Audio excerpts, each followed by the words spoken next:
America is home to 33 million small businesses, the beating heart of communities across the country. And proof that the American dream is still alive. This is a show about those dreamers and doers and the communities they serve. Their real life stories. Their struggles and successes. Their grit, determination, and passion. And the people who fight to keep their American dream alive. I'm Alfredo Ortiz. I'm Elaine Parker. And it's time for another episode of Main Street Matters, America's Small Business Megaphone. Hello, and welcome to another episode of Main Street Matters, America's Small Business Megaphone. I'm Jordan Bruneau, Vice President of Job Creators Network. And today we're joined with Steve Bonta, an economic expert and publisher of The New American, who's going to break down the Supreme Court's latest tariff ruling over President Trump's tariffs and talk to us more broadly about Trump's tariff agenda. Steve, welcome to the show. Hey, great to be here. So, Steve, maybe you can give our audience, which is mostly small business owners and Main Street workers and entrepreneurs, a breakdown of what the latest in the tariff fight was. We saw the big Supreme Court ruling recently, but maybe you could just put that in a bit broader of a context for our listeners. Okay, well, I mean, there are at least three things to bear in mind tariffs is not a simple issue, because one aspect of this is whether they are economically a good idea. Okay, so that's one thing, but that can't be looked at in isolation. There's also the question of whether politically they make sense, and then the third, oft neglected aspect is whether and to what degree they're authorized under the U.S. Constitution, which is, after all, the constraining document of the federal government. Okay, so let's get the last one set that aside first, because that's the easiest one to deal with. It's really pretty clear and unambiguous from Article 1, Section 8, very first clause in Section 8. The all authority to levy taxes, excises, imposts, duties, which includes tariffs, of course, is vested in Congress. It's not vested in the White House, okay, at all. I mean, the president no more has the authority to impose tariffs than he has the authority to, say, a levy an income tax or a capital gains tax or a capitation tax or a sales tax. All of those things, all taxes, go through Congress. And we just very briefly, the reason for that is, of course, the Congress was intended to be, and particularly the House of Representatives, where all bills for raising revenue are supposed to originate per the Constitution, was intended to be the people's branch of government.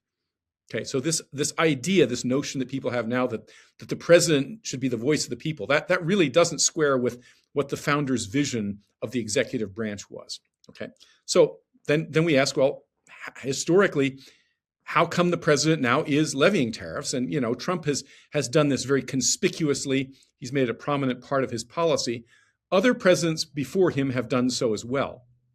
And the history of this goes back really to the last time that Congress actually passed a tariff bill where they set tariff rates. And that was the Tariff Act of 1930, almost 100 years ago, the infamous Smoot-Hawley tariff, which if you read any beginning textbook in economics, the cant that you see is that, well, that was what was responsible for the Great Depression. If not for the market crash in 29, for the prolongation of the Great Depression. And we don't have time to go into all the details of why that's not true. It may have been a very minor contributing factor, but the Great Depression, like all depressions and recessions and economic swings, are ultimately financial, in nature. They're caused by fluctuations of the banking system, the money supply, all that stuff. Okay, but there's a very good reason that tariffs were scapegoated for what happened in the 1930s, and that is that if you read the literature of the equivalent back then of the radical left, the people who always oppose capitalism, who oppose business, who view capitalism and business as naked competition, exploitative, all this type of thing, who are egalitarian. They always say, tariffs is always one of the things they love to vilify. Way back in the 19th century, the progressives, wanted to get rid of tariffs. So this was sort of the fulfillment of an agenda and item. And so what they did was they thought, well, okay, so from now on, the best way to get rid of tariffs is simply to sort of write into this bill, and it was written into the 1930 Tariff Act, that in effect from that time forward, the president would have the authority to issue tariffs. This was under Section 338. And it was widely anticipated that probably the president would never do this. And it was true. Section 338 has never been repealed, but it's also never been invoked. There were some threats in the 1950s for the president to do this, but in practice, he hasn't done so. And so up until the Trump era, such tariffs as existed, okay, were primarily little things that were done by the president via the Trade Act of 1974 and other things like that, okay? The idea being that tariffs were outmoded. The modern tax system, the heavy progressive graduated income tax, capital gains taxes, corporate taxes, and also, by the way, printing money, which is a form of tax. This is the way a modern, sophisticated state should fund government, not tariffs. They're as antiquated as letters of marque and reprisal or something like that. So that was the expectation. And until Trump came along, that's pretty much what had happened. Okay. But the Constitution hasn't changed.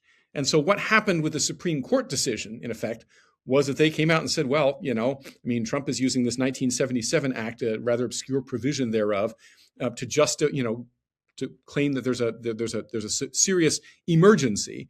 And he's, using this as a pretext for levying tariffs. And they did say in the decision, in effect, that the tariffs are not something that, constitutionally the president should be doing.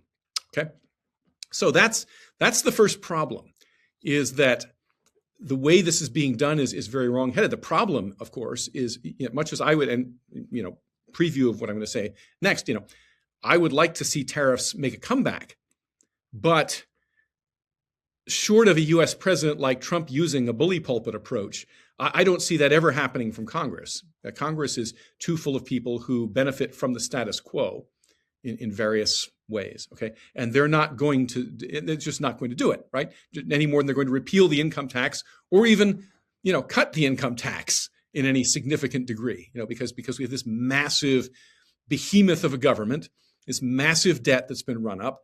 And, that state of affairs does benefit certain people, not you and me, perhaps, not the small business owners who are listening to the show, but it certainly does benefit, the K Street lobbyists, a lot of people on Wall Street, and of course the politicians who use this sort of endless economic crisis as a pretext to continue to pass more laws and more regulations, and they always blame it on capitalism rather than assigning the blame where it belongs. It's always the private sector, that gets the blame for every time we have an economic downturn or something like that. And so tariffs, were for many decades just completely excluded from public discourse. It was like a dirty word. You didn't talk about it. And then Trump comes along and says, well, we need to do tariffs again. Of course, he's faced a considerable amount of resistance, continues to face it.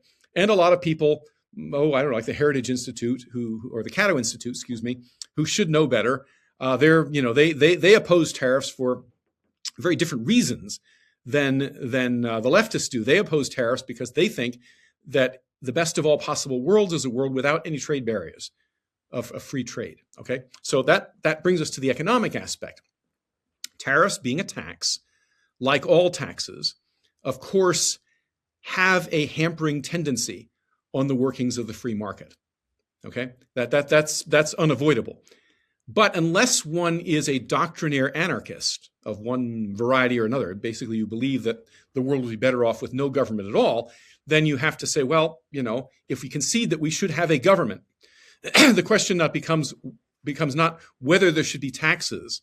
I mean, obviously there has to be some sort of taxes to fund the operations of government, but what type of taxes will inflict the least damage? Okay. Now, the free trade arguments of Cobden and Bastiat and many others in the 19th century emanated from a European context. And the context in Europe has always been, there's this immense congeries of relatively small countries, none of which is capable of producing all of its needs domestically, right? One country like the UK, the British Isles is very good, it turns out, for raising sheep. And so wool was their stock in trade. But they would exchange that for, iron ore or whatever from, so different countries in Europe had different specializations. And from this, arose this doctrine that if you don't have free trade, countries can't develop. And even today, there are countries like Japan, which are very successful, but because of limitations in their geography, they do rely on trade. But the U.S. and its geography is different. I mean, we and the founders recognized this early on. We truly do have the capacity to be largely self-reliant because of our geographic extent, the variety of landforms and climate and so forth. And so we really don't need to be dependent on the largesse of willingness of other countries. And that's not to say that trade is a bad thing. It is a good thing. But from the founders' perspective, they said, well, foreign imports primarily will involve luxury items. So you can buy American-made furniture, but if you want, luxury English-made Hepplewhite, if you have the money for that, rich guy knew, well then, by all means, buy a Hepplewhite, import it from Britain, trade takes place, but you're going to pay a little bit of surcharge. And as long as the U.S. government, the federal government, stayed more or less within its constitutional bounds, which was the case up through probably the second decade of the 20th century or thereabouts, okay? So for the first 140 years or so of its existence, it was largely able to fund its operations via tariffs, okay?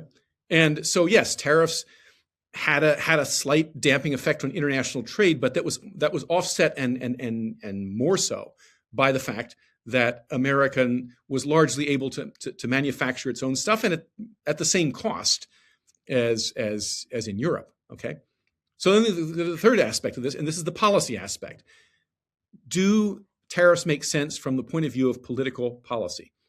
Now, one of the fallacies of the pure free trade arguments, and I'm very well acquainted, I used to read a lot, I've continued to read a lot of libertarian literature. I find it, very compelling in many regards, but it is manifestly the case that we live in a world of sovereign countries, some of whom are adversarial with respect to us, like the People's Republic of China, a country I know very well. I lived in China for 4 years. I know what China's like. And it's an interesting place. It's completely different, but there's no question that at some level, the government of that country regards itself as our sworn enemy. Okay, and their policies reflect that. So this being the case, it's delusional to suppose that just opening the spigots of unrestrained free trade with a place like China is going to have precisely the same effect as with, say, Mexico or Canada or Germany or Australia or something like that, because the politics are very different. And of course, we all now know, with the benefit of more than 2.5 decades with China being in the WTO, and we've seen what's happened. The free trade hasn't effected a change in China other than making it very rich and powerful, which it wasn't before, but just as totalitarian as it ever was, and just as bent on our destruction as it ever was. So while I understand the appeal of investing in China's markets, I mean, Chinese are extremely hardworking. I've visited the factories and the docks in Shanghai. I lived in Shanghai, in point of fact.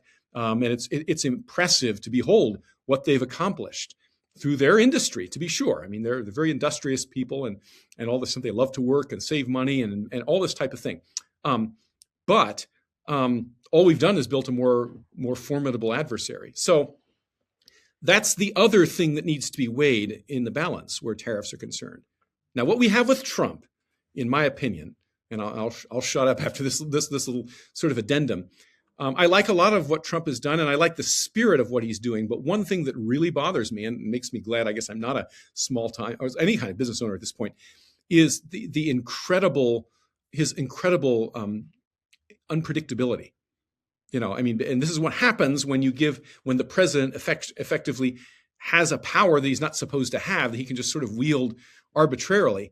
I don't know how many different tariffs we've gone through just with respect to China in the last year and a half. But how in the world is anyone supposed to make plans, to make rational plans when you don't know what the tariff levels are going? It would be sort of like, imagine if the president had the power to just impose regulations willy-nilly on business every week. I mean, the same type of thing. And Trump has this kind of odd, volatile personality, his other virtues aside, which makes it a problem. Finally, I would note, although Congress has passed laws authorizing the president, like I said, back in 1930 and then later in the Trade Act 1974, authorizing the president under certain circumstances to issue tariffs. Nowhere in the Constitution is any of the three branches of government authorized to delegate any of its authority to another branch. Okay, now this isn't the only, I mean, this happens a lot. I mean, for example, the judicial, we think, well, the judicial, we all learned in school, the judicial authority, that's the Supreme Court and the inferior courts. Well, guess what? There's all kinds of courts and judges nestled within the various regulatory agencies. And they're in the executive branch, okay? And not only that, those regulatory agencies issue volumes of regulations, which are laws. So they've also received, and it's been given them by Congress. Congress has delegated part of its legislative authority to these agencies. Okay, and so and so that's the way it kind of works. We really have this sort of post-constitutional government de facto, if not de jure, and tariffs are a confusing issue because they're not. In my view, tariffs are the least obnoxious of taxes. And we ought to return to them. But to do that, we would also have to do a lot of other things. We'd have to rejigger the whole way the federal government works and all that sort of thing. So Trump talks about, and in fact, in his State of the Union address last night, he talked about appointing J.D. Vance as, the czar to root out corruption. And he said something like, if we root out all this corruption, meaning the sort of things that we have in Minnesota and this sort of thing, why, that'll balance the budget right there, which is nonsense. But if you add to that, you say, well, if you discover the corruption, and then if you terminate the agencies, thereby permanently disincentivizing all that corruption, then yes, eventually you will be able to balance the budget. But we're a long way from doing that. So Trump, I think, in some ways, and specifically with tariffs, I think he's on the right track. I think he's sincerely pro-American. He wants the best of it, but he's, there are two factors that militate against what he wants to achieve. One is the Constitution, and the other is this volatility in his personality. Wow. Well, thank you so much for that rundown. That was just an incredible intellectual tour de force on the whole background. So thank you very much for that. And I really appreciate tell me if I'm wrong here, even though you support tariffs, you're still willing to say that the way that they were going about them was there's a lack of constitutionality behind it. Whereas what I find so many groups on both the right and the left do is they try to tweak the Constitution to fit whatever their desired policy motive is. So it sounds like you're very intellectually consistent on that. Do I have that right? Well, when this first started last January, right after Trump into office, I said, we need to look into this quickly because it seems to me, that the president doesn't have any constitutional authority to levy any kind of tax, let alone tariffs. And we went ahead with a couple of cover stories, one by me and one by one of my colleagues over the next couple of months. And I as is so often the case with government, particularly would-be benevolent big government, Trump is trying to, in my view, largely do the right thing, but he's doing it in the wrong way. But that said, it's hard for me to imagine another, given how corrupted the system has gotten. Like I mentioned, all these different, powers that once upon a time were clearly separate in the different branches of government have become all mixed and confused. Because we've licensed this. We, the American people, have not been vigilant for the last 80, 100 years, and so we now have this incredible, this new status quo of seemingly terminal big government that nobody is able to do anything about. And it's hard to see, frankly, anything other than a Trump-like personality coming along with a bully pulpit, acting at times with dubious constitutionality, but basically, if nothing else, he's certainly gotten people to think, well, wait, what about tariffs? Maybe we should give them another look, because he's also saying, and this may be all talk, I don't know, but he's also saying, well, I would like to eventually get rid of the income tax and go back to a tariff-based revenue system. He's actually going on record saying this. I'll believe it when I see it. But yeah, that would be a wonderful time.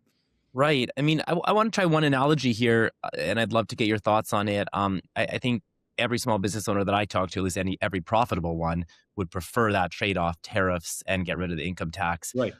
I remember debating my leftist friends when they were trying to institute the carbon tax. Yeah. And again, I would say, look, I think the income tax is extremely distortionary. Why are we penalizing income when that suggests that you're producing a good for society?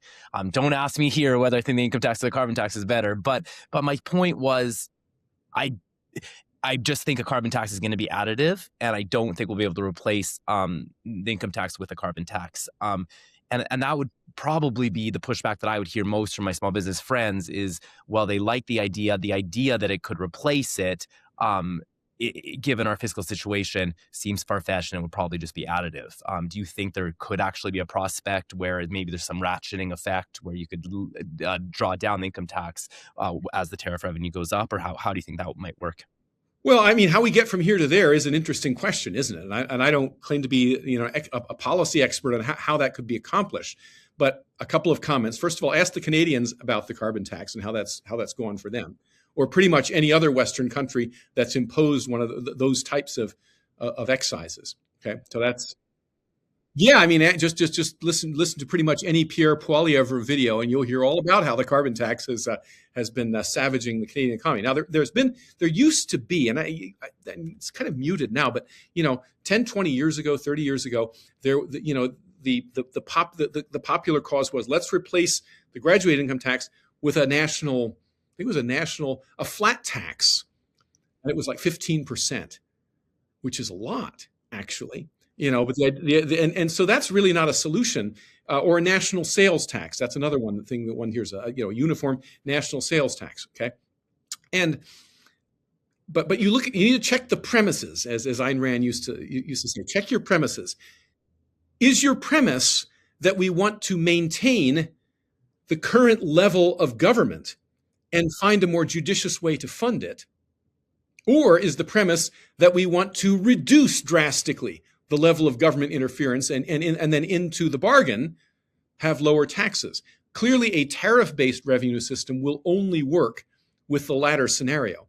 But when people talk about replacing the income tax and maybe the capital gains tax, maybe the corporate taxes with a high flat tax, or with a big national sales tax, something, what they're contemplating is at most cosmetic shrinkage around the edges of a few government programs, but largely maintaining in place the Leviathan state that we have now, but we're going to make it work.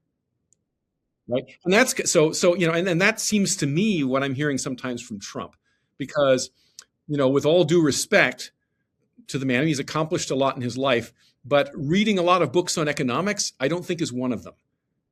And this is not uncommon for particularly, small businessmen tend to understand how the free market works a lot better than guys, than titans of industry like Donald Trump. You get to a certain level, then you start to think in terms of, well, now I need to start, buying up senators with lobbyists and this sort of thing. And then they become, locked into that mindset that we have to have. And, last night's State of the Union was a farrago of new government programs that Trump was proposing.